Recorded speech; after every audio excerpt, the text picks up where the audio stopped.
The classroom is now open. Brother Ashra Kwesi. Hotep, Brother Kwesi, welcome back to WOL Radio. Hotep, Brother Carl. Honor to be on your show as always, and here we are, right into another season. The Easter season, help us out. How did this all start? Well, let me ask you the first question. Why isn't Easter on the same day as other holidays? Well, that's a great question, Carl. You know, we know the last time, we annually do the Easter and the birth of the Black Christ and the whole spiritual representation that our ancestors created thousands of years ago, literally based off of the sun. And we know that the sun is born out of the death of winter at December the 25th, and our ancestors saw that to keep that story alive through the great heroes and sheroes. We see that personified with Haru, who was born from his mother Aset, that symbolizes Virgo. A lot of this is astrotheology, but unfortunately our people are caught up in the stories that were taken from our ancestors, and now that was the winter solstice, now we're in the spring solstice. And the spring solstice is literally the resurrection, especially the bad winters that you have back east and the cold and snow and everything is barren. And now we see that the flowers are coming back, the days are longer and the sun is out longer and the flowers are blooming, the leaves are coming back to the trees. That is the resurrection of nature itself that our ancestors referred to as Mut Netchet. And these are spiritual stories that our ancestors told around this phenomena of the birth and the resurrection of the sun. And, of course, as I said, great heroes and sheroes played a personification with that. We are a very deeply spiritual people, and we created many spiritual stories that became part of the Western Judeo-Christian and Islamic culture. We can even add Buddhism, Krishna, and so on. But unfortunately, we get caught up in the mix, and we don't look at what's right in plain face and plain sight, and that is the spring solstice and the resurrection. Now, in reference to your story, why isn't it the same day as December the 25th, or related to your question, why is it not the same time? Well, when we come into the spring solstice, and we now have moved from going into what is now called the spring equinox, and the reason why Easter is never on the same date, because it's based off of a moon holiday. Now, for those of us who know the ancient stories of Kemet, or the Netters, or the divine spiritual ones that we see or refer to as angels today, that was referred to as Tahuti. Tahuti represented the moon. Now, March 23rd will be the first full moon. How do we know when Easter is going to be? We know December the 25th is always December the 25th, because that's the lowest point where the sun starts to resurrect out of the winter solstice. Now we're in the spring solstice. How we can tell, for those who have the calendars, you can still buy the calendars, and has the various phases of the moon. You have the full moon, you have the new moon. Well, March 23rd will be the full moon. Now, how you can tell it's the first full moon after the spring solstice. The first Sunday that'll follow will always be Easter. That's how you can tell. Go outside at night, you can see the moon is starting to go through its phases. It's going to get larger and larger. By March 23rd, it will be a full moon. By Easter Sunday, it'll be a complete full moon. That's how we can tell it'll be Easter. Follow the spring solstice, the first new moon after the spring solstice. That first Sunday will always be Easter. That's why sometimes Easter is in April, sometimes it's in March, various days, all corresponding to the resurrection. That resurrection is the spring solstice, and the resurrection of Mut Netchet, that's the Kemetic word that we now call Mother Nature. And many stories are formulated around the spring solstice, just like when we were on the radio show, Carl, in December, we dealt with the Saturnalia and Santa Claus and all those stories that were also around the sun during the winter solstice. Now, what holiday do we have coming up? And that is, as we all know, that is the birth of Jesus and also Easter. Now, the question that when we look at the symbolism of Easter, and we see that, of course, I know when you were a child, Carl, and I was a child, we always look forward to those Easter baskets. We look forward to the Easter basket because it had chocolate in it, it had eggs in it, it had a chocolate rabbit in it, and we would go on an Easter egg hunt to look for these eggs. Generally, the eggs are colored various colors and so forth. So it was a very fun time. And so, of course, as children, we didn't ask any questions about the Easter egg or the chocolate bunny or none of those things. But now that we're adults, I think it's an intelligent question to start to ask, especially if our children start to ask us, why is there a bunny in the basket with eggs when a rabbit doesn't lay eggs? Okay, what is the connection? What does this all mean? Well, we have to go back to the Greeks. And we go back to the Greeks, how did they celebrate this time period known as the spring solstice? How did they think that new life came back to the earth? They saw it through fornication. And their idea was to get a Greek female. She would denude herself, take off all her clothes, and she would paint herself. And she would run and hide.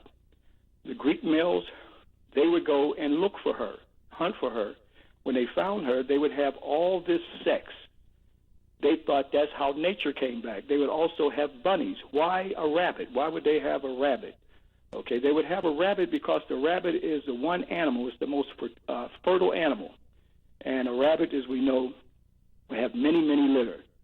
So this is how the rabbit became associated with Easter. So when we look at coloring eggs, taking white eggs that represented the European white female, okay, and you paint that egg, that symbolized when the white female, Greek female, when she painted herself. And then when you would hide that egg, that symbolized when the Greek males had to go on an Easter egg hunt, because they saw that as through how nature came back and resurrected, and they would have all this sex and fornication. So actually, it was a sex holiday. This is what we see. Now, the rabbit played a major role, because when we look at a rabbit, and we see, again, the rabbit is chocolate. Now, it's known now that chocolate, when we see that when a lot of people do not get enough sex, they eat a lot of chocolate. So the rabbit is equally associated with sex through the chocolate rabbit and the eggs in the basket, symbolizing the Greek female. And one of the images of the Greek images of resurrection is Pam with a large erect penis. Okay, so here we see that is a corruption still of ancient Kemet that represented the Setsu, or what is referred to as the Osirian resurrection. The Greeks never understood the real meaning of the resurrection. Our ancestors used symbolism, okay, not looking at it literally, but using symbolism of resurrection. So they had no problem showing the erect penis. So when you see the papyrus and you see the sun right above the penis, we see that what happens to males right before sunrise, they have an erection. So they were expressing a spiritual idea of the resurrection, but when the Greeks got it, they didn't understand it. They took it literally. Okay, they took the physical or the phallics as a literal resurrection that became, in the Greek culture, phallic worship. But it was not phallic worship in Kemet, it was just symbolism. It's the same phallics or penis that we see, and I know this is hard for a lot of people to understand, but you've got to go back and turn back the pages of time, Brother Carl. So when we look right. Hold that thought right there, Brother Kwesi. We're going to take a quick break, and I'll let you finish on this fascinating information about Easter. And as you mentioned, it may be tough for some people to swallow, this being Holy Week, Friday being Good Friday, and Resurrection Sunday or Easter Sunday being this Sunday. If you got any questions about Easter, how it all started, it's a man you need to put it to. He's Professor Baba Kwesi. And we'll take your calls for him next after the traffic and weather update on 1450 WOL, where information is power. Back to the Carl Nelson Show. On Washington, D.C.'s 1450. 1450 WOL Radio. And thanks for staying with us, folks. And you can be polite. The classroom is now open. The master teacher is in session. 800-450-7876. That's how you raise your hand. Speak to Baba Kwesi. He tells us about Easter, how it all started, all these symbols, because they're not what they seem. So if some of you may rock your world, because, if you're like me, and as Brother Kwesi himself mentioned, we all grew up going into church, especially on Friday, Good Friday, sometimes for 3 hours, man. But now this is where it really all comes from. Brother Kwesi, I'm going to let you continue your story for us. Right, yeah, so we were talking about the rabbit and the eggs, and we were referring to why the rabbit is in the egg. Just a quick overview. Again, this is out of Greek Orpheus, where the Greek males would take off all their, the Greek females would take off all their clothes and paint themselves and run and hide, and the Greek males would look for them, and they would have sex and fornication because they thought that's how the spring solstice came back, how nature came back and bloomed. And they used the rabbit because it's the most fertile of all the animals because of its litter. And again, when we look at a rabbit is born with his eyes wide open. Okay, when you see a rabbit born with his eyes wide open, that represents the full moon. As I said, March 23rd will be the full moon. And that's how we can tell when it's going to be Easter, because it's the first Sunday that follows the first full moon after the spring solstice. That's Easter, spring solstice, resurrection. And that's what it goes back to. So when I was talking about how the Greeks saw this around the whole resurrection, but some of it is a corruption of the spiritual stories that goes back into Kemet. And some who may not be familiar with Asar, and Asar is shown on the papyrus showing the erect phalanx, but symbolizing his spiritual resurrection, where the Greeks took it literally. They saw the phalanx or the penis, and it became phallic worship. So on their temples, okay, they would put the phalanx right on their temples. Well, that eventually became the steeple of the church. So when you look at the steeple of the church and you see right below the steeple, there's always a sun. Okay, so right before sunrise, okay, is resurrection. That's when males get their erection. And then, of course, when we see those who are Christians, they go to church on Sunday and have sunrise service. So again, some of this is a corruption of the ancient spiritual stories of Kemet, but when we look at the symbolism around Easter and the bunny and so forth, all this stuff is coming out of Greek Orpheus. And we're getting our children ready with the Easter baskets, then they're going to go on the Easter egg hunt. And our children might ask us one day, why are the eggs in the basket when a rabbit doesn't lay any eggs? So maybe some who may be hearing this can actually explain this to them. This is the real history behind the whole story. But when we look at this time period, it was a very spiritual time for our ancestors, a very spiritual time. Our ancestors going back thousands of years, and we have temples and monuments for many, many years now that I've returned back where these stories are carved in stone, where eventually, prior to the Europeans and other invasions coming in, they had thousands and thousands of papyruses, okay, that were plundered by the Greeks who came in, that told about the ancient spiritual stories that they observed around the forces of nature. It's the forces of nature that our ancestors saw connecting the terrestrial, meaning the earthly plane, and as well as the celestial, okay, the cosmic plane, and connecting these spiritual stories, that this is how we get a lot of these stories that now are formulated in human form. Unfortunately, they're represented as European images, which is a corruption.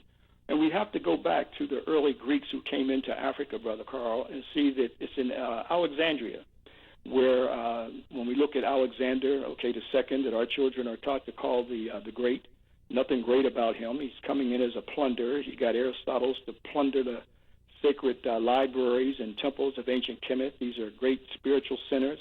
Okay, not only was it based off of early education, spiritual, theological centers, and this is how the Greeks were introduced, or how they got an idea of many of the things that I'm actually talking about when they housed this in the Alexandria Library. After the Alexander's death, the Ptolemies came in, like Ptolemy I, and they built this great library.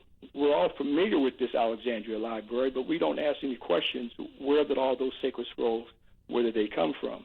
When we look at the European Bibles, where was the first Bibles written at? And I say this all the time because this is critical. It's critical because why would Europe's first Bibles, why are they written in Egypt? They're written in Egypt because that is where the sacred knowledge that goes back countless thousands of years that predate Western Christianity, the Western world, Western civilization, by thousands of years. And they were there long enough with the Ptolemies, 300 years with them. And then when we see when the Romans came in, usurped the Ptolemies, and they came in for a period of time, about 400 years, and then we see the Byzantine Romans came in. So we're talking about almost 1,000 years of these Europeans who were able to study ancient spiritual stories that now become what is known as Western version of Christianity.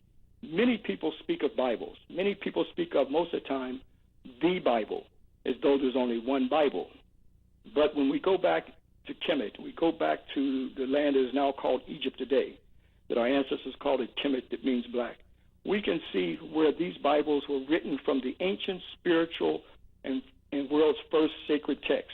We are an ancient people.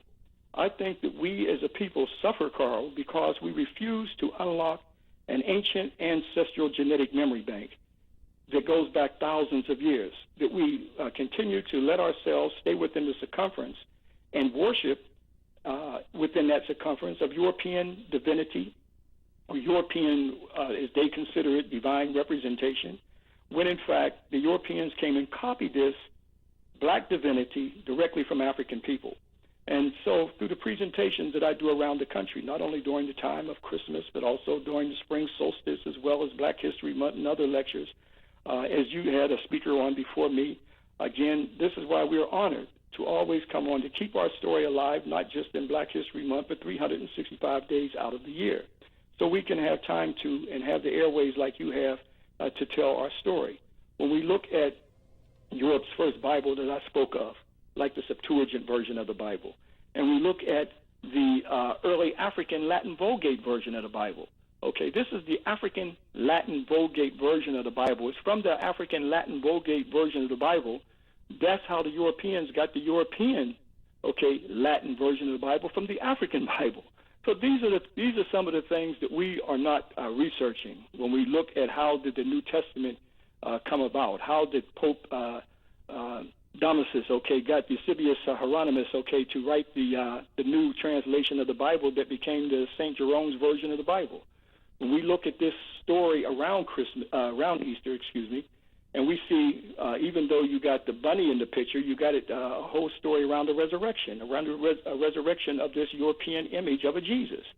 And this is the foundation of the Western version of Christianity, and I prefer to call it the Serapis Jesus, because at these ecumenical conferences that Europeans had, okay, from copying the ancient spiritual stories of African people, the Kemetic Africans of the Nile Valley, that enabled them to formulate these ecumenical conferences in the making a Western version of Christianity. And like the Conference of Nicene in 325 AD, this is where they came together and started to create the resurrection story and created this. Jesus is Greek, by the way. Now, when we understand the early stories of the Christ and with the Christ. Oh, wait a second. Back that up a second, Brother Kwesi. You're saying that Jesus is Greek? Because some people are saying that Jesus is black. Anyone can go to any Bible dictionary. So Jesus isn't black then? Well, I'm talking about the name Jesus. The name Jesus is Greek. Now, were there revolutionaries back there who were fighting the Romans? Yes, there were. Okay. Now, when we're talking about this whole resurrection story, born of a virgin birth, okay, during the time of December, this is a corruption. This is stolen from ancient African spiritual knowledge. It's stolen from the story of Asar, Aset, and Haru. Here we see the world's first holy birth, where Aset gave a holy birth to her child Haru, born of Immaculate Conception. We go to the world's first holy city called Aptu, now called Abydos today. There you see the world carved in stone, the holy birth, where Aset is impregnated. And there you see the Madonna and Child at her temple of Aset, where Theodosius and Justinian tried to chisel her out, but you still see the print of the first holy birth. So that black Madonna that they worship, that is Aset that they worship in the Vatican and throughout Europe. Now, when you look at the Jesus character that they have given us, okay, which is a corruption of the ancient spiritual story. Now, were there people who were out fighting the Romans? Yes. Who were these early African Christians who the Romans exterminated? Who were the ones who were really trying to teach us about what the Christ is, what the Christ represents? And these were the Gnostics. And the Gnostics said the Christ had nothing to do with a man. It had nothing to do with a chronolized image. The Christ represents a spiritual development in all of us. That means that we can all develop and rise up our Ka, that's the real name of it, and the Medunetur, the Ka, meaning the spirit, who the Gnostics called the Charis, who the Romans called the Christ, to rise up our spirit, to fight against tyranny and oppression. This is what the Romans feared. So they created out of this one character from a character that was started by the Ptolemies, and that is Serapis. Serapis is a character that was started by them because the Kemetic Africans refused to accept the Ptolemies on the throne when they usurped it from the indigenous African rulers, and that's the Kemetic Africans of the Nile Valley. So this Serapis was passed on into the Roman culture. And they said, well, we'll make a Christ for them because, again, the Romans didn't understand spirituality. It's back to what I said about the Greeks. They took the phallics literally, okay, the resurrection. The Romans equally took the physical body literally. So in Kemet, the wrapping up of the mummy, when you go to the West Bank and you see 63 tombs there, Carl, nothing like it on the planet Earth. Some of them 3 football fields like Seti I of the 19th dynasty.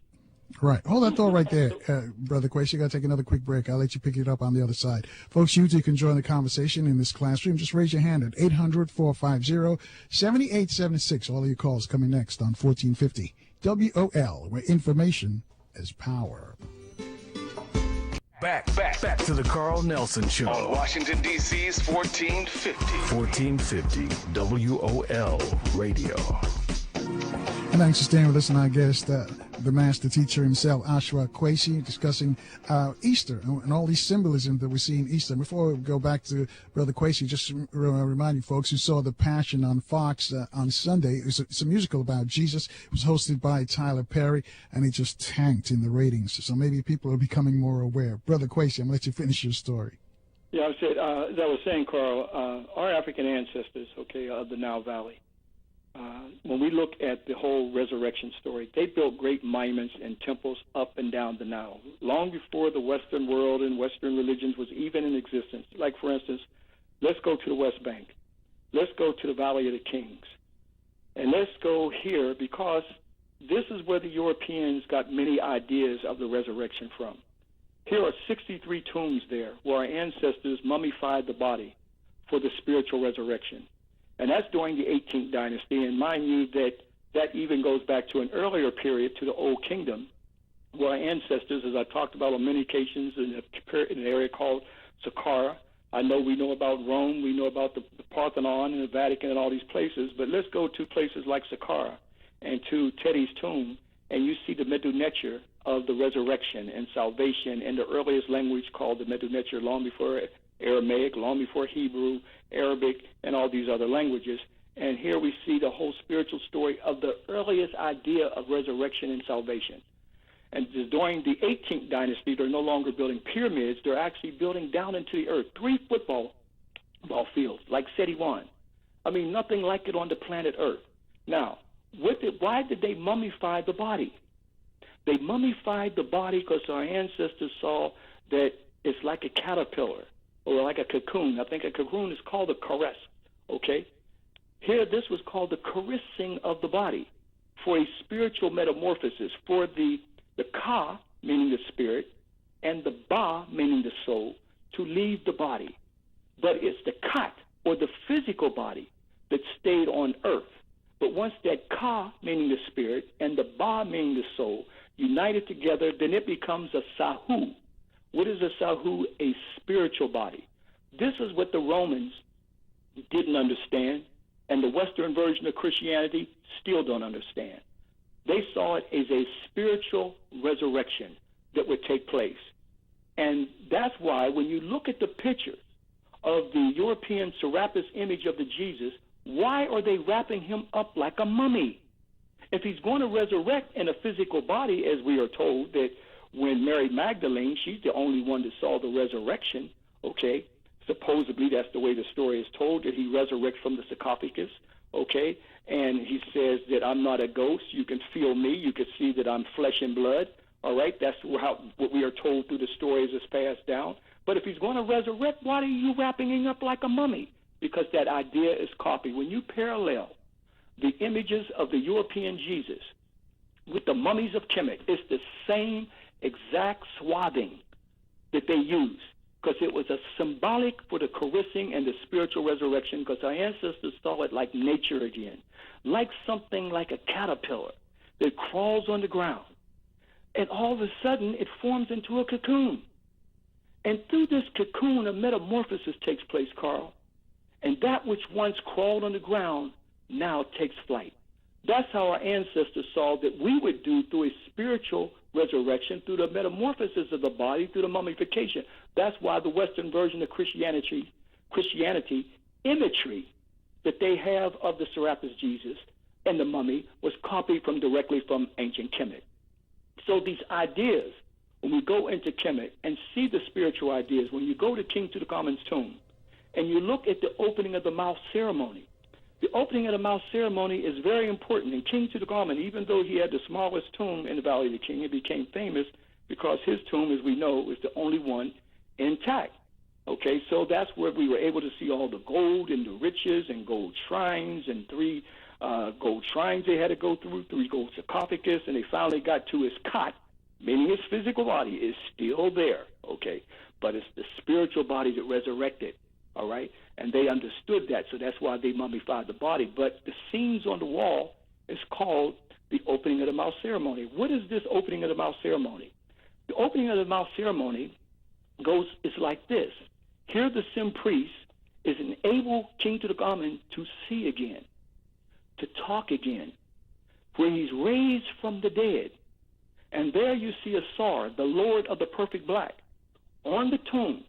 Just what Europeans see, this black divinity on the tomb, King Tutankhamun is becoming one with his Ka, his spirit, who the Nazis called the Christ, the Kores, who the Romans didn't understand it and called the Christ. Interesting enough, this spiritual black divinity is called the Christ.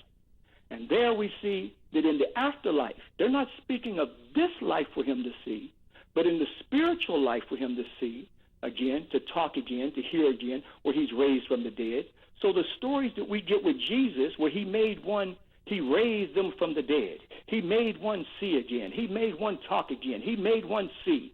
This is literally taken from the spiritual stories that African people, who are the most spiritual people on the planet Earth, that's how the stories are there, from the tombs to give validation to it, from the opening of the mouth ceremony, where King Tutankhamun is now raised for him to live again in the afterlife. Let's go to the Temple of Heru. For many, many years, over 3 decades now, studying these reliefs and studying these tombs, and many of the group members gasp when I do the comparison, when I take the images of Raphael, Leonardo da Vinci, and these Europeans who came and copied these stories, and I take their pictures and put it right next to the relief. And what's breathtaking about this fact is that here you see the Sahu that I talked about a minute ago, the spiritual body. Now here you have one leg down and one leg up, and they have 2 arms up. So he's called the dancing Ka. That means he is as we would interpret today, the dancing Christ. Why is he dancing? Because he's in the afterlife. He's in the spiritual realm now. He no longer has the swathing on. He no longer has the mummy on, because his physical body, called the cot, stayed on earth. But it's his spiritual body, through the opening of the mouth ceremony, for one to see again, talk again, raised from the dead, that he's now a living Ka, okay, in the afterlife. So this is why he's got one leg down and 2 arms up, okay, because he's free. Oh, wait a minute. Here we see the same representation by Leonardo da Vinci and Raphael. Here we see the dancing Christ, the same exact picture that we see of this European Serapis Jesus, known as the dancing Christ, and the most famous picture of him, of Raphael, where he's got one leg down and his arms up. And I put that picture right next to the relief, and even Europeans who happen to be passing by, oh, look at that. Look what he's showing, because they don't even notice it, okay, because they're not studying the reliefs. They're going there, and they're taught that it's pagan, it's heathen, and all these negative things. So there's a blockage to even see. That's why the church put that negative pagan and heathen in there, so the people could not see that this is where the original story came from, and they can see where they were able to copy many of these ideas from. So they did not want the people to see that. So Kemet, as well as other spiritual systems of Africa, got all these negative terms and all these negative connotations that justified their white supremacy Christianity and the enslaving of African people, because we didn't have anything worthwhile. But it's only until we go back here, Brother Carl, and see where these ideas were taken from, and that's why the Gnostics were a threat to the Romans. They were a threat because the Gnostics knew that the Romans were stealing all of this and corrupting it and turning it into many of the European stories that we know in the Western world today. Even the idea that when we look at Jesus cut on the side, where he's cut on the side, oh, Carl, you know when they unwrapped the mummies, and the first thing they saw when they unwrapped many of the mummies in Kemet, that all of them had a scar on the side? The scar is on the side because that's where the organs were taken out from. So here we see the Roman. I mean, this is why Kemet cannot. The secret knowledge and the secret spiritual stories of Kemet has been a fear, okay, in the Western Church. That's why during the time of the Dark Ages, as they called it, anyone talking this knowledge, as I'm talking now, the Inquisitioners during the Inquisition period would burn them at the stake because they feared that the people could see that the Western world came and copied many of these spiritual ideas directly from Kemet. And when you have people and some of their own, like the Catholic Jesuit priests like Ignatius Keshner, who they started talking when they started studying Kemet and started to saying that the Catholic Church stole many spiritual ideas and wisdom and the salvation and understanding directly from ancient Egypt. And people like Giordano Bruno, who equally said that Kemet was Egypt, ancient Egypt was the most spiritual place on the planet Earth. It's the foundation of our ideas of salvation and resurrection and many ideas that the Western Church got from there. That's what they took and set up and called in the Inquisitioners and burned him right there in St. Peter's Square. And there's a great big old statue of Giordano Bruno to this day holding a book. He's holding a book because that book represents the sacred knowledge of ancient Kemet, the sacred knowledge that they refer to as the Hermetic text. It's through the Hermetic knowledge of ancient Kemet that the Western world awakened, their sciences awakened, their religion awakened through that knowledge. So that big statue of him is there holding this book because of the wisdom that he was trying to teach during the Dark Ages when they burned him at the stake, when he was saying that the Catholic Church, okay, stole this knowledge from ancient Egypt.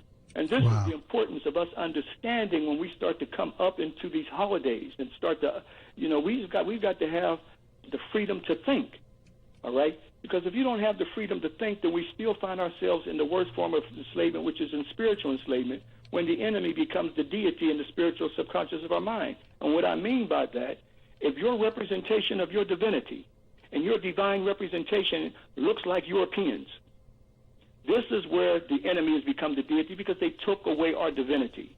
All right, hold that thought right there, Doc, because we're going to take a quick break. We'll look at the traffic. And when you come back, I want you to talk about the 3 days, because they said that Christ was crucified and that he rose on the third day. Where did that story come from? Folks, you too can join our conversation. 800-450-7876. This is the master teacher, Ashra Kwesi. He's in the classroom. He'll call us next on 1450 WOL, where information is power. And now back to the Carl Nelson Show. On Washington, D.C.'s 1450. 1450 WOL Radio. And thanks for staying with us, folks. Getting an education here on the Easter season and a lot on religion and where it all started in Kemet. Our guest is the master teacher himself, Brother Ashra Kwesi. Again, let's go back to our guest, Brother Ashra Kwesi. And Brother Kwesi, they tell me that Cynthia McKinney may be giving us a call later on this evening, so we'll keep a lookout for that. But I'll let you finish your answer to my question that I asked you before the break. I'll let you finish up what you were saying, though. The resurrection, the 3 days that Christ was put on the cross, and the significance of the cross as well. Where did that all come from? And then the third day he rose again. Yes, Carl. As I started the program, and I said that from the very start that this is all based off of a solar as well as a lunar event. Lunar meaning the time of the 23rd, that's the full moon, and then that's how you can tell the first Sunday is Easter, because after the first full moon after the spring solstice. And again, when you talked about the third day, again, that represents right before the sun crosses the equator. Now, you spoke of the cross. The cross is an ancient Kemetic symbol that was corrupted by the Romans. The cross, when we see today, meaning that the resurrection of the sun on the third day, or resurrection, if they say, of Jesus on the third day, why do you always see a circle? Have you ever seen a circle in the middle of the cross, Carl? Yeah. Huh? Yeah. I can hardly hear you. I didn't know. Yeah. Oh, you said yeah. Okay, right. Yeah. That represents the sun crossing the equator. That's why we see that now. Think of the European image that we have of Jesus. Why do you always have a sun behind his head? You see the image of the Jesus with the sun behind his head? Mm-hmm. Do you see the image of the cross equally in back of his head?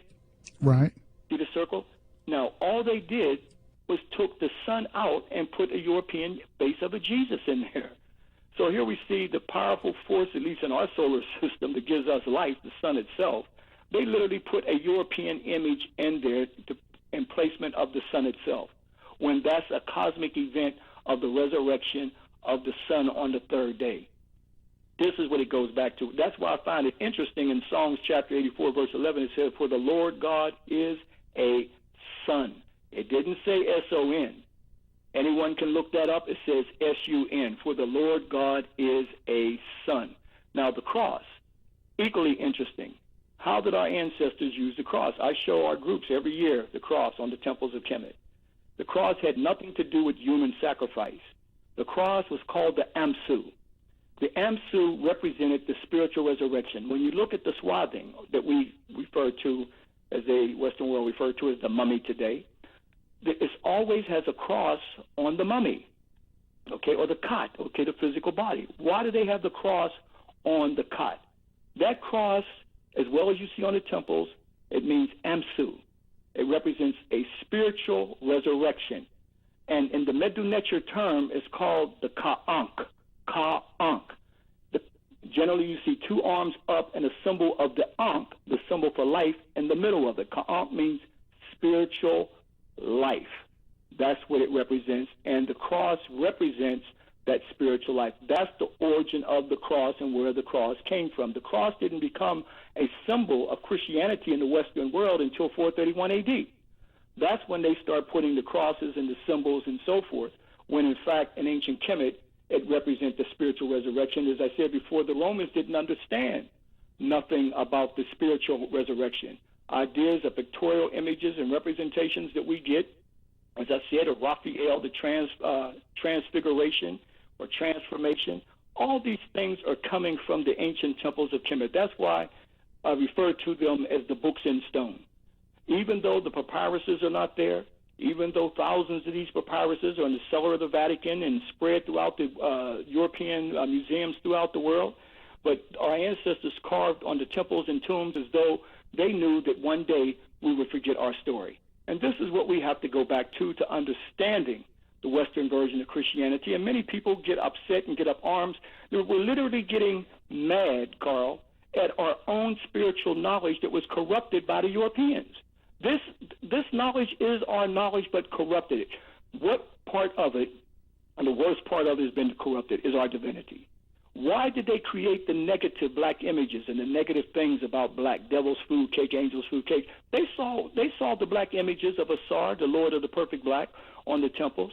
They saw the images and representation on all the temples showing the spiritual realm as black. They saw Amen, that we still say at the end of our prayers, that represents the invisible spirit in all of us, the invisible spirit that permeates throughout all the universe, that the Greeks took up out of Africa and became part of the ending of the prayer of the church, that anyone that can go to the Timothy chapter 6, and it talks about whom no man can see or has seen, to whom be the honor and everlasting power, Amen, in Timothy chapter 6, verse 16. This is a jet black deity, or God, and now physicists are telling us invisible energy that they call dark matter. What did these Kari Hebs, as they were called, priests, knew about the spiritual realm that the Europeans in this Western world are now just starting to tap in on, but still don't understand the spiritual representation? So here we see this black divinity, Amen, that we say at the end of our prayers and have no idea that Amen stayed part of their prayers in the Western world. But because of the vicious attack down through the millenniums on our divinity that created such a hatred towards our spirituality, that we have rejected it because the Europeans made sure that they planted deep in our psychic and our spirit pagan and heathen and all types of negative things, that we are afraid to deal with this knowledge. But all we have to do is start to ask questions the very book that we refer to as the Bible, why was that book written in Egypt? That's a fundamental question, Carl. How did the Hebrew Bible, why was it written in Egypt? And here we got the Passover. That's coming up. Again, that's representing a solar event too. That's the sun passing over the equator. Why is it that they had to sacrifice the ram or the lamb? Is it the time of the Passover during the time of Aries? Isn't the symbol of Aries a ram, a lamb type animal? That's the sun in the constellation of Aries. That's the sun passing over the equator. There's no documentation of any Jews passing out of Egypt. There is a story of Neb-Petty-Rod-Mos, who opened up the 18th dynasty, known as the Third Golden Age, and expelled some invaders called the Hyksos up out of Kemet. Here the Hyksos invaded Kemet, coming from a place called Matani, present-day Iraq, and held the delta in Egypt, known as Lower Egypt, in the north for 200 years, until Neb-Petty-Rod-Mos expelled them, first starting with his father, Seqenen-Retau, and he lost his life on the battlefield. That's the only story of a large group of people being expelled, and it was Neb-Petty-Rod-Mos expelled them. And even Josephus, who lived around 37 to 100 AD, said they took from Atmos, a real person, not a mystical person, and made a Moses. And then we get this story that he got the laws from the top of Mount Sinai. Here, and going on all the tombs that I talked about earlier, to go into the spiritual realm, you had to know the laws of Ma'at, meaning your moral behavior on earth as you lived on earth, okay? That you proclaimed it, I have not robbed, I have not stolen, I have not killed. 47 laws of Ma'at that you had to proclaim that you were right to go into the spiritual realm. They knew that you would have some bad deeds, but as long as your good deeds outweighed your bad deeds on what they call the Hall of Ma'at. In the Hall of Ma'at, this is where we see justice, where your heart had to be weighed with the feather of Ma'at, because your heart represented your moral behavior on earth. Isn't this where we get the idea you must be light-hearted from? Okay, from the feather of Ma'at. Once that was balanced with the African goddess Ma'at of truth, justice, and righteousness, then that enabled you to go into the spiritual realm, the laws of Ma'at. That later becomes the 10 Commandments. Thou shalt not steal, thou shalt not rob. Even though we took psychology classes, they never gave us Moses and monotheism by Sigmund Freud to talk about that Moses' monotheism, or one God, came from Kemet, his laws of Ma'at came from Kemet. And even if we go to the Bible, as I said, many of these spiritual stories were taken from Kemet and corrupted and ended up in the various Bibles down through the millennia, like, for instance, in Proverbs chapter 21, verse 1 and 3. And it says, the king's heart is in the hand of the Lord, and the Lord weighs the heart, do what is right and just. Isn't that Ma'at? Here, the scales of justice in the justice system equally have the symbolism of ancient Kemetic stories and spirituality, where we see blind justice holding the scales of Ma'at, where they replaced her with a white female with a rag around her eyes. And there you have to go into the courtroom. And just like in the Hall of Ma'at, you have to tell the Makaru. What is the Makaru? You must be truth of words in the Hall of Ma'at. Here you have to go into the witness stand, okay, and sit in a chair where you have to make sure that you're telling the truth. That's the law of Ma'at. That is the spiritual laws that was taken from ancient Kemet, the Makaru. We can go from one account after the other, even if you go and see in Psalms 89, verse 14, justice and judgment are the habitation of thy throne. That is the goddess Ma'at. You see her sitting on her throne in her feather.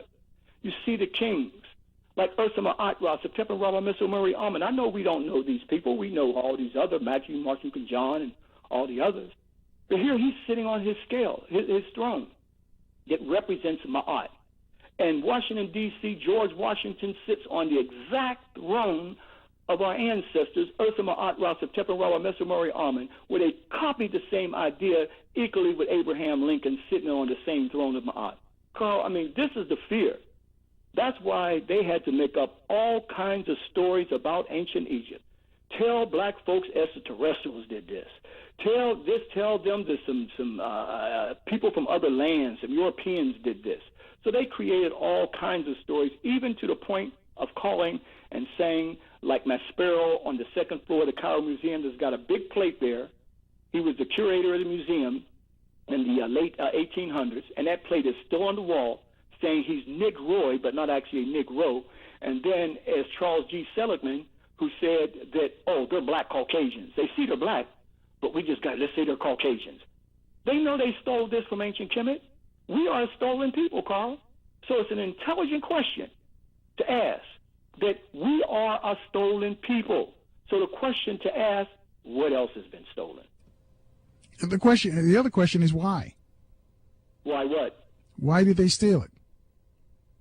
Carl, they had no spiritual system. These ideas, the making of the Western world and the West, like I said, when they were in the Dark Ages, they didn't know anything about the whole heliocentric idea that the sun was in the center of the solar system. Imhotep knew it. All our children should know Imhotep. Every black man and woman walking this planet should know Imhotep. We know Galileo. We know Copernicus. We know Kepler. But Imhotep lived thousands of years before them, and he knew about the heliocentric idea by studying the winter solstice and summer solstice, giving us a 25,000-mile circumference of the earth long before the Athenian Eratosthenes, who studied in the Alexandria Library from those ancient scrolls. So this is knowledge that they didn't even know, because their idea was based off of a whole geocentric. It was the earth that was in the center of the solar system. So they were backwards in everything. So the awakening of the Western world, not only their religion, okay, but their sciences and the Western civilization awakened. Right. Hold that thought right there, because we're going to take a quick break. And Renee in D.C.'s got a question for you. You too can speak to the master teacher. I know you're getting an education today, folks. Ashra Kwesi is his name. We'll take your calls for him after this short break on 1450 WOL, where information is power. Welcome to the Carl Nelson Show on Washington, D.C.'s 1450 WOL Radio and live around the world on WOLDCnews.com. And thanks for rolling with us, folks. And our guest, the master teacher himself, Brother Ashra Kwesi. And it might be a lot for folks who are hearing this for the first time to digest. So I suggest that you get a copy of the podcast and play it back and then break it down, because he's connecting a lot of dots here. And I know he's moving quickly because it's a classroom setting. And for some people, it's really blowing minds because they've never heard this stuff before. 800-450-7876. We're going to speak to Renee in a moment. But, Brother Kwesi, I'm going to let you finish up what you were saying before we left for the break. Yeah, I was saying so much there. I almost forgot what I said myself. But, some of the other highlights with Easter is the baptism. It was started in 418 by the Roman Catholic Church. And that was at the one of those ecumenical councils. Okay. Now, again, the baptism was taken from ancient Kemet. When you go into the greatest temple on the planet Earth, called Ipata, dedicated to Amun, that I just told you a minute ago, and here after 40 years of the Kari had priests going to school, not 4 years but 40 years, and they were baptized in their initiation. All right, and the baptism represented the amniotic fluid of the goddess Aset, okay, because, again, this is where your first baptism starts, in your mother's womb.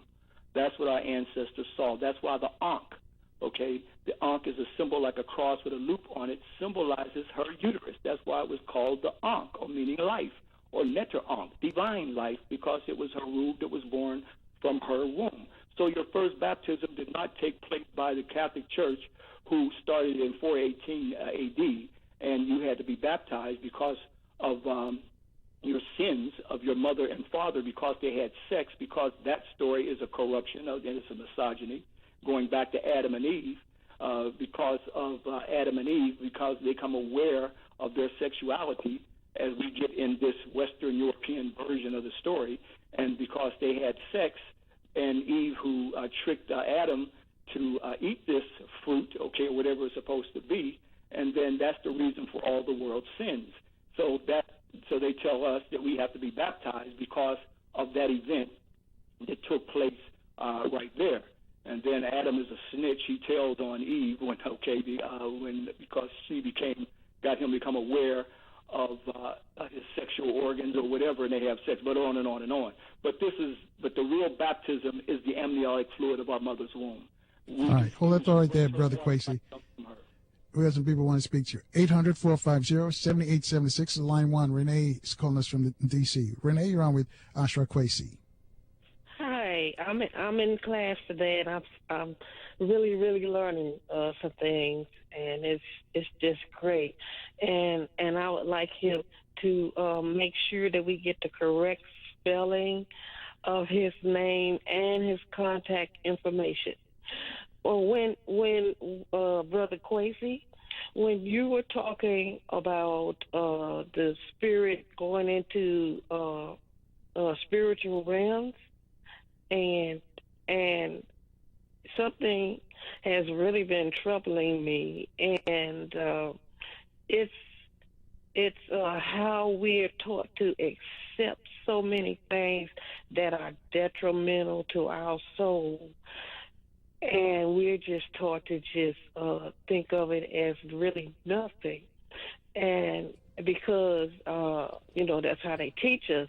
So one is accepting being a murderer, because sex is so loose, taught to be so loose these days, and people going to use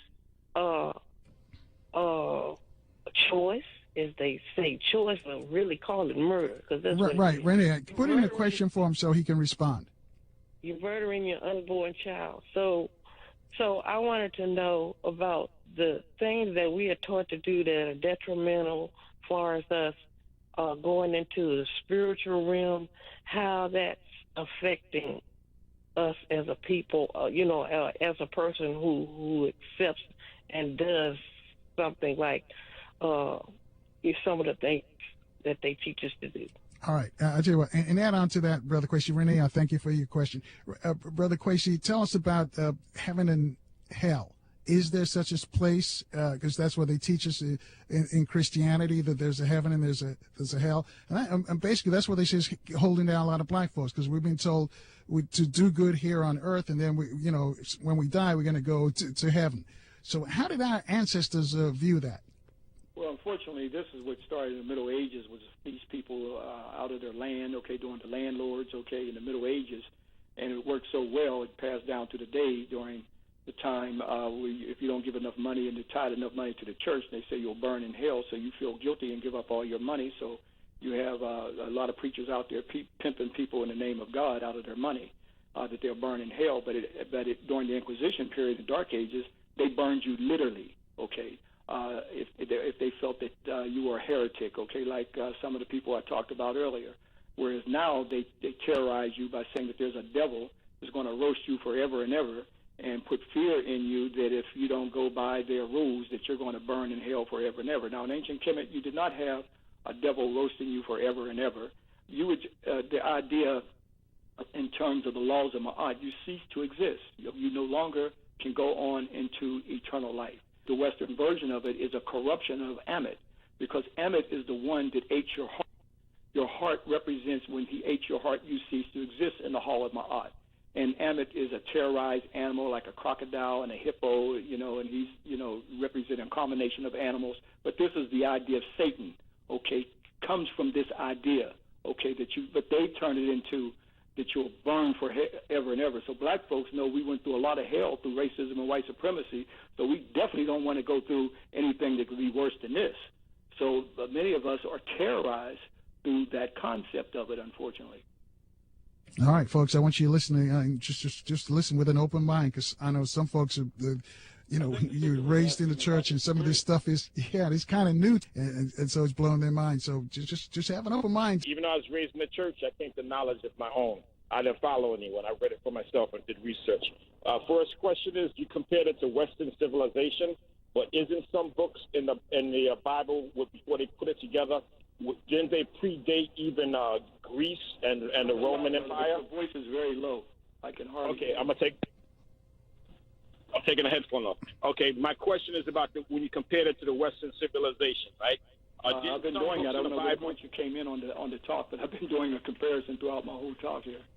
Didn't some books in the Old Testament, Torah or the Bible, didn't they predate the Roman and the Greece Empire, and even before the Western civilization? Books in the Torah or the Bible, they were put together. Before the the Roman Empire even came into existence in Greece.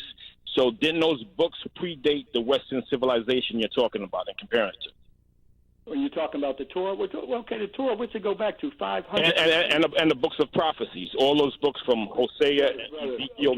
Even that is interesting. That National Geographic came out, and it has King James Version of the Bible. What I found interesting about National Geographic, in fact, is with Dr. Ben, a little pamphlet that he put out years ago on the chronology of the Bible, even though he wrote many books. But this one is very powerful because it's a little pamphlet giving a chronology of the Bible. As many of us think of one Bible. National Geographic put out one of their magazines, and it has on it the King James Bible. But inside, what I found interesting, they showed all the origins, how far back it goes. And what do they start with? The Hebrew Bible is 500 BC, okay, or BCE, before the Christian era. The Septuagint version of the Bible is 250 BCE, all right? Now, where were both of those Bibles written at? They were written in Egypt. The 72 sprites of the Septuagint is plagiarized from the Hebrew, but this is what people don't know, or some who don't ask the question. Where did that Hebrew Bible come from? Now we're getting into what is referred to as Per Emaru, that Wallace Budge refers to as the Book of the Dead, because they were robbing the sacred scrolls of our ancestors of their salvation and resurrection into the afterlife. Some of the things that I just said, all the good things that they have done on earth, that their good deeds outweighed their bad deeds. This is the Per Emaru. I talked about Saqqara. There I talked about here the great tomb of Seti, his pyramid. There you see in the Medu Neter, as I show our groups every year, the salvation and resurrection. This is where our people know nothing about this. This is not taught in the seminary schools, as we don't have institutions to teach it, so we don't know it. We only know about a white seminary school, where they teach us a white theology. In many cases, the preachers, they come out to teach us a white theology, and in many cases teach us how to deify Europeans through this white theology. So again, we got to go back. And many things that I'm talking about, even though the monuments and temples and is all there to validate it, is totally oblivious to us. So when you talk about the Hebrew Bible, that Bible starts about 500 BCE. 500 BCE. That is Kemet is very, very old already. Hang on a second, David. I know you have a second part of the question, and we got to take a last look at traffic and weather for our folks in the DMV. Stay with us as well, Brother Kwesi. 800-450-7876. You too can join the conversation. Our guest is the master teacher himself, Brother Ashra Kwesi. Again, the number to call to reach him is 800-450-7876. All your calls coming next after the traffic and weather together right here on 1450 WOL, where information is power. Back to the Carl Nelson Show on Washington, D.C.'s 1450 WOL Radio. Thanks for staying with us, folks. Our guest is the master teacher himself, Brother Ashra Kwesi, telling us about what's going on with this Easter celebration that's coming up. And I know for some folks it's probably mind-blowing because they've never heard some of this stuff before. But just think with an open mind. That's one thing I admonish you to. And also, Brother Kwesi, if you can shorten up on the answers because there's a bunch of folks got questions for you. David, your second question for Brother Kwesi. Two quick questions. One about the Book of Enoch, which they studied during Christ's time. Isn't that older than 500 years? And the second one is, since Egypt migrated from like the center of Africa, wasn't there more than one religion in Africa besides, what you're talking about that came out of Egypt?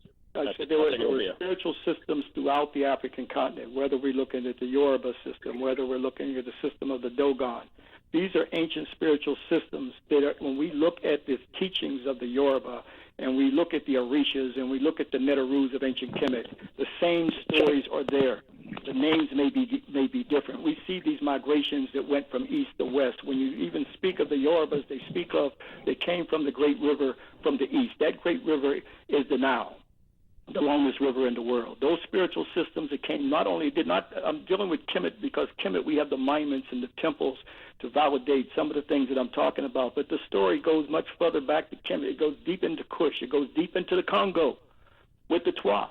All right, so again, the spiritual system is throughout the African continent, known by many names, but it's the same spiritual ideas that started with African people that reached the zenith on the books in stone. When you look at the Zoop types, and representations that our ancestors have, these Zoop types are not coming from Asia or Arabia or Europe. all these Zoop types, it was not about animal worship either, by the way, but they represented spiritual representation, just like Matthew, Mark, Luke, and John are animals.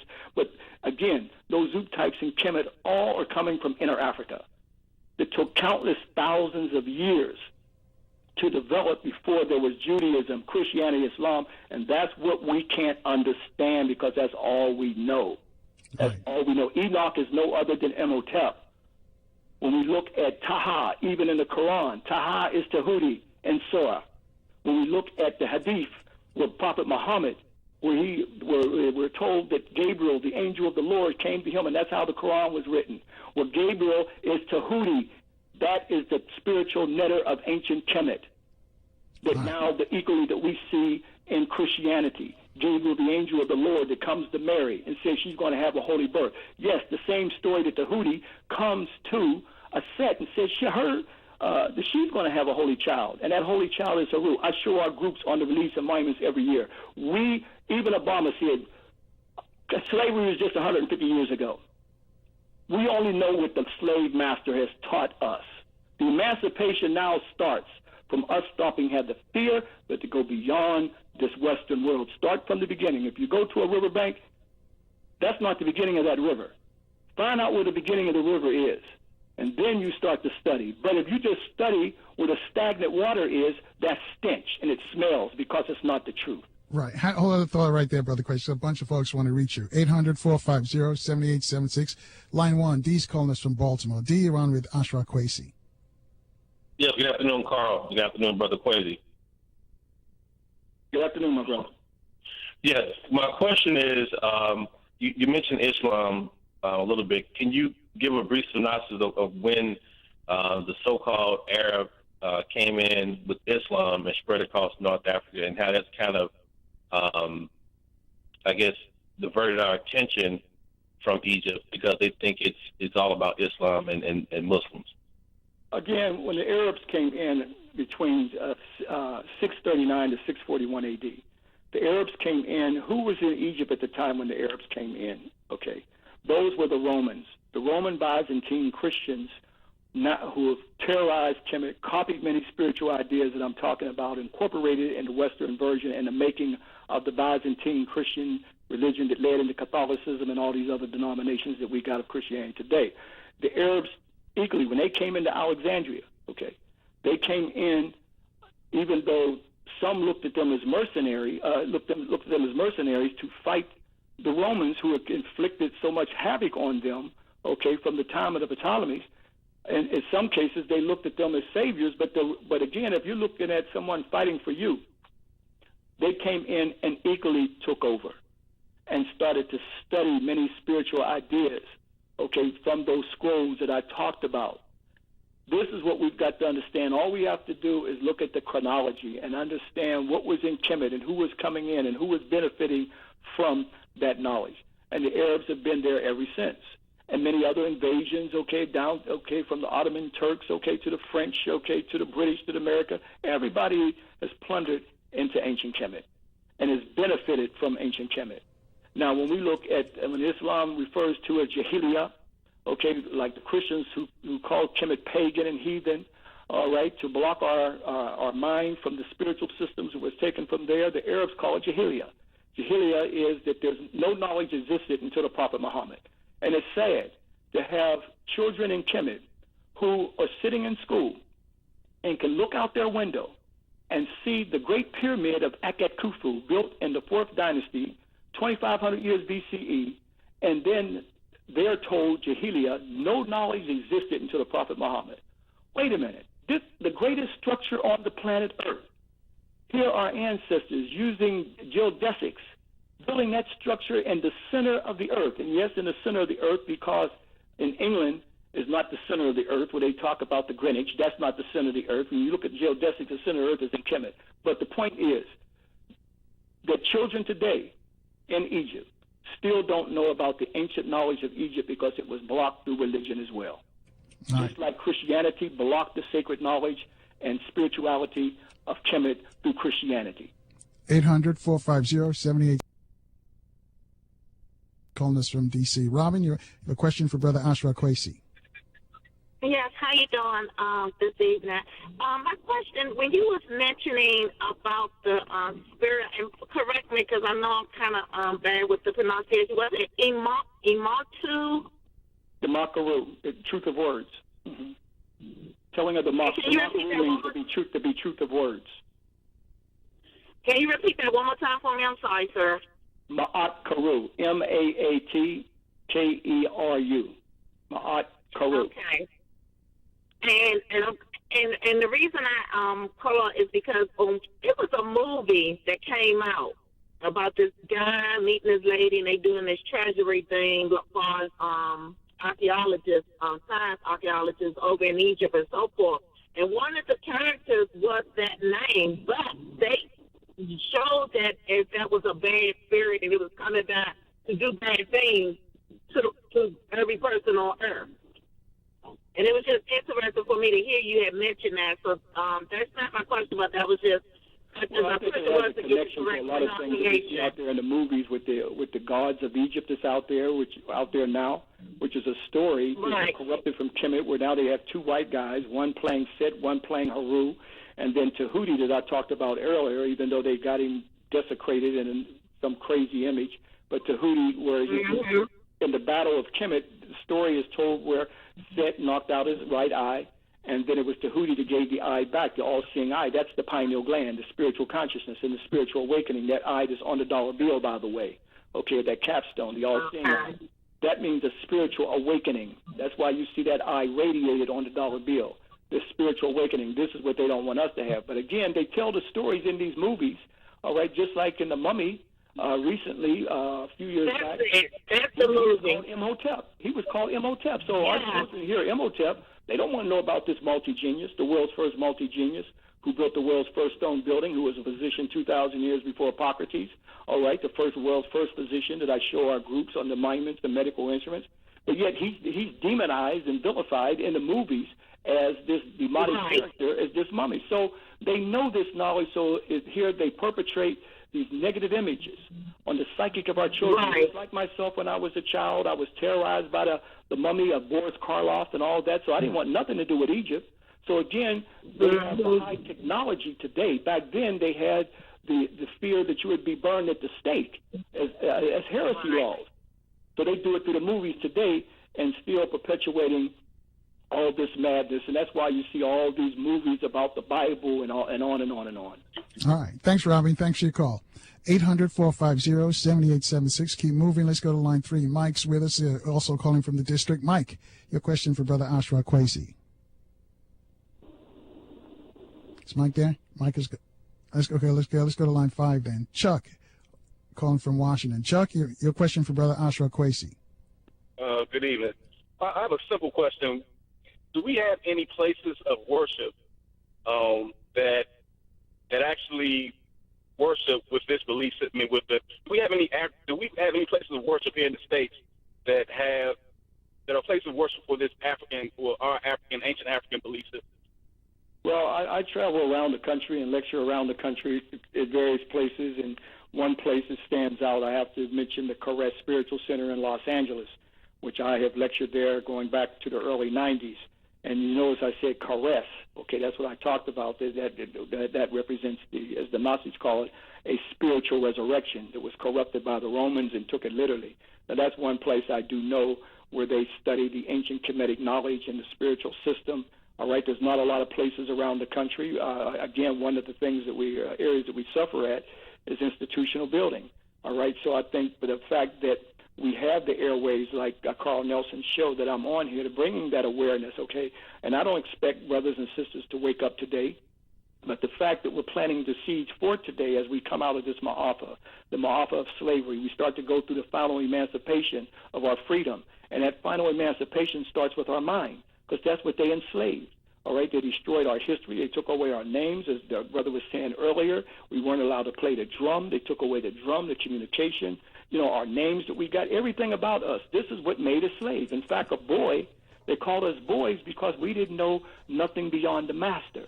All right. Right. Hold that thought right there, Brother Kwesi. You got to take another quick break. 800-450-7876. Chuck, I thank you for your call. More calls next on 1450 WOL, where information is power. Back to the Carl Nelson Show on Washington, D.C.'s 1450 WOL Radio. Thanks for staying with us, and the master teacher himself, Ashra Kwesi. And we've got a lot of folks who listen and never heard some of this stuff before. But again, I just appeal to you, just listen with an open mind. And anything that Brother Kwesi says, you can go and fact check it as well. And if you're interested, he takes tours to Egypt. I'll let him tell you about those, because everything that he says, and if he's ever in your town and he's having an event in your town, because he brings evidence, he brings tapes and he brings all kind of artifacts to show what he's talking about. 800-450-7876. Mike is back with us in DC on line 3. Mike, your question for Brother Kwesi. Yeah, how you doing, brother? Doing fine, Brother Mike. How are you? All right. I just have one question about like the origination of man. Where do you think man came from? Do you believe in evolution, or where did all this come from? If it didn't come from like Adam and Eve, that's what I was always told. What's your opinion on that? Well, we had another university, and unfortunately, we can't cover everything in one story. But again, like I said before, we're still locked within the Hebrew version of the Adam and Eve story, which is nothing but a misogyny story. This is a corruption of the ancient African spiritual story of Asar and Aset. Now, see, this is where the problem comes in, because we were not taught about Asar and Aset. Here, this is the world's first creation story, known as the Zeptepi. Asar and Aset story existed thousands of years before the Adam and Eve story. The difference is they were created simultaneously. There was no story that a rib was taken from the man, to make Eve. The story did not exist, and the Kemetic story was based off of Ma'at. Ma'at is truth, justice, and righteousness and balance. So the balance is they were created simultaneously. When the patriarchs came from the north, they created this Adam and Eve story, and that's how we got it. And as we know about the story, about the fact that Adam is Eve, and then they have a son named Cain and Abel, and Cain kills Abel and goes out to the land of Nod and finds himself a wife, all right? Now, in all the pictures, when you look at Adam and Eve, they both got navels. The only reason why we got navels is because of the umbilical cord. Somebody forgot to take the navel off of Adam in the picture.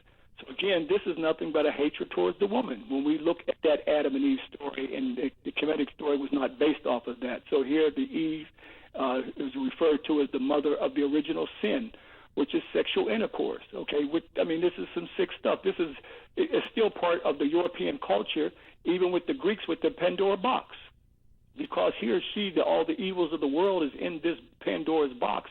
And so the Eve story is the same thing when she gets Adam to awaken to his sexuality. And supposedly they have sex, and because Eve is the one that brings the fruit to him, this is the reason for the world's sins. That's a sick misogynist who wrote that. Now, unfortunately, that's all we know is Adam and Eve. They recently found in Ethiopia Adultu. Here, Adultu is a Homo sapien sapien. Even was on CNN, of a skull of a family and a child and a man. Name Adultu. 160,000 years. The Adam and Eve story, the biblical account, is 6,000 years. That means Adultu is 154,000 years older than the Adam and Eve. And that's not to even mention Decanesh, 3.1 million years. And coming from where? Africa, from the Hadar Valley of Ethiopia. So when we look at the anthropology, we see the early beginning. When we look at the spiritual stories, we find that early beginning in Africa. But unfortunately, the only story that we know when that European gave us that Bible when we got off those slave ships. Keep listening, folks. And Brother Kwesi, like I said, a lot of folks are hearing a lot of this stuff for the first time, so it's going to take a while to digest. But basically what Brother Kwesi is saying, there was a whole world that was going on before the folks who wrote the Bible came into existence. And those people who were around were our ancestors. 800-450-7876. Clarence is joining us also from the district. He's on line 4. Clarence, your question for Brother Kwesi. Good evening, Brother Kwesi. Good evening, brother. Yes, I want to, I applaud you, man, for your knowledge and your research. I got to say that I looked at a DVD called Hidden Colors, where there was some profound scholars, master teachers on Hidden Colors, who actually elevated my knowledge to another level, which allowed me to grab my sons and teach them the correct history of our people, because they're not getting it today in society. I know the sister called earlier, talked about a movie. A lot of the Europeans know the truth about our existence, but they have a way of using propaganda to water down the truth to keep us in the darkness and continue to keep us institutionalized, enslaved institutionally. You know, so I do appreciate what you're doing in terms of enlightening us. I receive you, man, open-heartedly. It don't take me a long time to receive that information, because I know that there was an existence before the Europeans put together what we know as the Bible. Thanks again, my brother. Okay. All right, thanks, Clarence. Let me ask you this question, Brother Kwesi, then. I thought Clarence was going to go there. So how was the first man created? Do we know?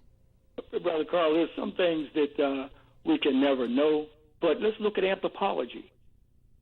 Where do we find the oldest human fossils? Does it start with the Java man of 500,000 years? When Europeans did research there, they didn't even consider Africa. They were so racist, they didn't consider Africa to be the home of humanity, and they said, oh, it was the China man, the Java man. And then, they started looking at other places. They even looked at Europe as being the home of humanity, but only to the leakies who let it all leak out.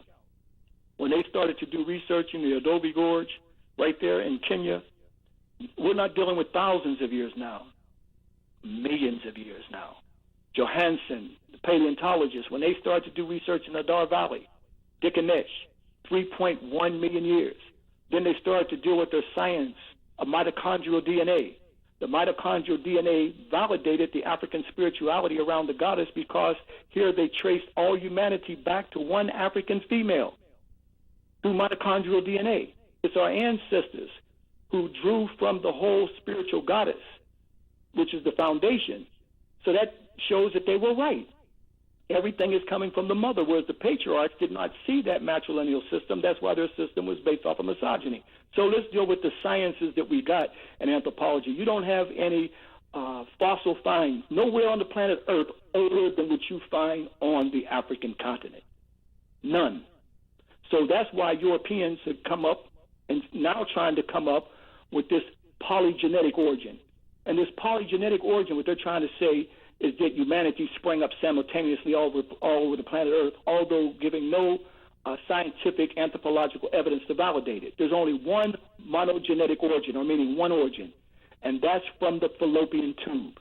What fallopian tube? We're talking about the fallopian tube of the Happy Valley called the Nile today. We're talking about the Great Lakes regions around Tanzania or Kenya, the Congo, highlands of Ethiopia. Here you find the earliest fossils of humanity, and I started to deal with the Homo sapien adultu, who would be like us today, 160,000 years. Even though when we look at the early terms that they give anthropology, like the Australopithecus afarensis, she would fall into the time period of 3.1 million years of these early hominids. But when we get into the Homo sapien sapien to validate that these early Grimaldi's, like Adultu, who migrated up out of Africa and migrated into Europe and migrated into Asia, I know it's hard for us to believe that one time the whole planet was an African planet. Right. Hold that thought right there, Brother Kwesi. We're going to take our last call. And Carl up in the Bronx, you're up next. 800-450-7876. You too can get online and speak to Brother Kwesi. Take your calls next as the big show rolls on from 1450 WOL, where information is power. 1450 WOL Radio. And thanks for staying with us, folks. Brother Kwesi, you want to finish up what you're saying, or do you want another call? If someone wants to go read on the books, I would get Africa, the Mother of Western Civilization by Dr. Yosef Ben Yakinen, that we affectionately know as Dr. Ben.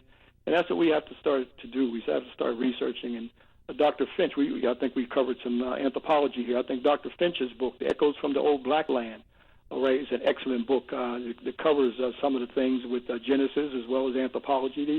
These are books that we've got to keep on our shelf and start to read. A lot of these books are hard to get because we're not reading anymore, and it's costing thousands of dollars now in some cases to get these books printed. Brother Carl. Let's go up to the Bronx. Carl's waiting first on line one. Carl, your question for Brother Kwesi. Hi, good afternoon, gentlemen. Good afternoon, Brother Kwesi. Good afternoon. How are you? I'm good. And yourself? Okay. Hey, brother, that rose like the sun to live again, brother. Resurrection. I hear that, brother. Spring solstice. They call it Easter. Thank you. I hear that. Okay. My question is a short one. Basically, it regards the black church in America. What is your take on the black church in America and the hold that it seems to have on so many of our people? Well, again, in many cases, the black church is controlled by the white church. All right, that's why I say you got to go to a white seminary school to learn a white theology. In many cases, not all cases, but in most cases, many preachers got to come back to our community to teach us a white theology. That's why he who circumscribes your circumference determines the diameter of your thinking. So our thinking is still within the circumference of that white theology. That's all we know. Again, when we look at those liberating ministers, the Gabriel Prossers, the Nat Turners, or the Henry McNeil Turners, these brothers understood the ancient African black divinity. You know, they were talking about a black Jesus way back then. All right, and at least bringing us to the space and place of a spirituality of our black divinity. And the question we got to ask, how do we break from the tradition of having freedom of thought, especially the freedom to go into our ancient African ancestral knowledge instead of having fear of ourselves? And I think this is where we're suffering at today. They've taught us to be afraid of ourselves and afraid of our spiritual knowledge that they themselves have benefited from and have used their Christianity as a white supremacy Christianity for imperialist world conquest, and that's what they have done to it, and made people to believe that God has made them in their image, and anybody else that's saying anything other than this is pagan and heathen and doomed to hell. This is the sad thing, and preachers preach this for the most part to get a lot of the money, from the parishioners who they put the fear of that they're going to be burned forever and ever that I talked about earlier, and on and on and on. All right. Thanks, Carl. Don is waiting for us in D.C. Don, your question for Brother Kwesi. Brother Kwesi, is there, with what you're talking about Easter, will that come under a book of symbolism or some is any of this stuff? I think that the key book to get would be, peace be upon him, a good friend of mine, Shakamusa Bar Shango, African People and European Holidays, A Mental Genocide.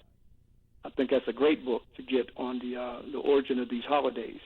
African People and the European Holidays. By Shakamusa Bar Shango. What city do you live in?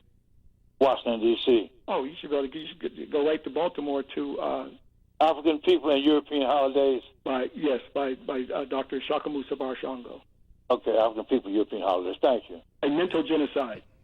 That's what it's mental genocide. No, that's the name of it. African People and European Holidays, A Mental Genocide. Everyone's Place. I'm sorry, that's the name of the bookstore. Everyone's Place. Okay. Everyone's Place in Baltimore. All right, thanks, Don. Thanks for your call. Brother Kwesi, with all these holidays coming up, what do you think for black folks, why are we so locked into believing it? And it seems like we are afraid to release some of the knowledge that you're pouring into our brains right now. Carl, this is all we have known. Okay, these are European traditions that we played out even on the plantation. All right, as I said before, everything about we were not allowed to speak our own language. They took away our names. We were not even allowed to play the drum. If we got caught teaching or sounding like we were even speaking an African language, we were whipped. Okay, so they whipped Africa out of us. They whipped our culture out of us. They whipped our names away from us. Remember his roots, Kunta Kinte. Okay, they whipped him till he was Toby. So then they replaced all that with their stories and their holidays and their traditions. And Easter, we dealt with Christmas. We've been dealing with this, Carl, been on your radio show from the days of Los Angeles, Stevie Wonder Station way back in the early 90s, okay? And I'm honored to be on your show for all these years to deal with these holidays because they're a critical time that our people are caught in the matrix of white supremacy. And we get caught up in it. The rabbit, the eggs, as I said myself as a child. I love that period. A basket with some eggs and chocolates and Easter egg hunt. But we didn't know. Our mothers and fathers didn't know. They didn't teach us about these things. We had to go research. We didn't have institutions teaching us unless we had a conscious community. In many cases, we don't have, all right, to teach this. So we're caught up in it. So, of course, I know people hearing me for the first time talking about this, then, it's eyebrow raisers, those who may just got on the show and I talked about Easter earlier. It's a Greek Orpheus holiday where the Greek female would take off all their clothes and paint themselves and run and hide, and the Greek males would go and hunt for her. and they would have sex and fornication because they thought that's how spring came back. That's how nature came back. And they had rabbits with them because the rabbit is the one animal that has the most proliferation through sex. So they would have all this fornication and sex, and because the rabbit is born with his eyes wide open, it represented the moon. That's why March 23rd is the full moon. Go outside at night. You're going to see the moon getting larger and larger. How do you know what day is Easter? Because Easter is on a different day every year. Sometimes it's in April, sometimes it's in March, because it always follows the first full moon after the spring solstice. That first Sunday is always Easter. When we dealt with December and Christmas, we know that's the birth of the sun at December the 25th. So this is how we know when Easter is. So again, I have the calendar that got the full moon on it, and there it is right there in the calendar. But again, people don't look at these things. It's based off of solar as well as a lunar events that our ancestors told the story thousands of years ago around these celestial events, Brother Carl. How can folks get, because you laid a lot out today. Do you have any DVDs, any books or anything where people can... Yes, people can go to my website. That's Kemet New, literally translated Black People, Kemet New, KEMETNU, KemetNew.com. And there you'll see our DVDs on there that way in depth. Okay, I'm visual, I'm at the temples, at the monuments, and I'm live at the lectures. Origin of Christianity, Origin of Civilization, and Mary Ra, her DVDs are on there with a quick synopsis about them. If you want more information, you can call us at 214-371-0206. Okay? Then also our annual trips to Kemet we do every summer. This is going on 35 years of my life, going back 14 years, acknowledging the Grand Master Teacher, Dr. Yosef Yakin, and we affectionately know as Dr. Ben. Spent 14 years with him doing field research. Haven't missed a year since 1981 traveling with him, Carl. So this year we got two tours. The first one is July 16th to July 30th, and the second one is July 30th to August 13th. So we had so many people who were calling in. The first tour filled up, and now we're going into the second tour. That's July 30th to August 13th. And Ethiopia, we do annually. Every year we go to Ethiopia, and our Ethiopia tour is December the 28th. We're just out of time. You got like 10 seconds. Ashra and Mary Kwesi are lecturers on African history, civilization, religion, and culture. The duo present lively and dynamic presentations and video productions based on their extensive study and travel on the African continent. These national and international lecturers also conduct the annual Kemet New Know Thyself educational tours to Egypt and Ethiopia. Brother and Sister Kwesi link the historical with the present by means of visual documentation to bring our story to life. For lectures, videos, audio media, or Egypt and Ethiopia tour brochures, contact Ashra or Mary Kwesi at Kemet New Productions, 214-371-0206.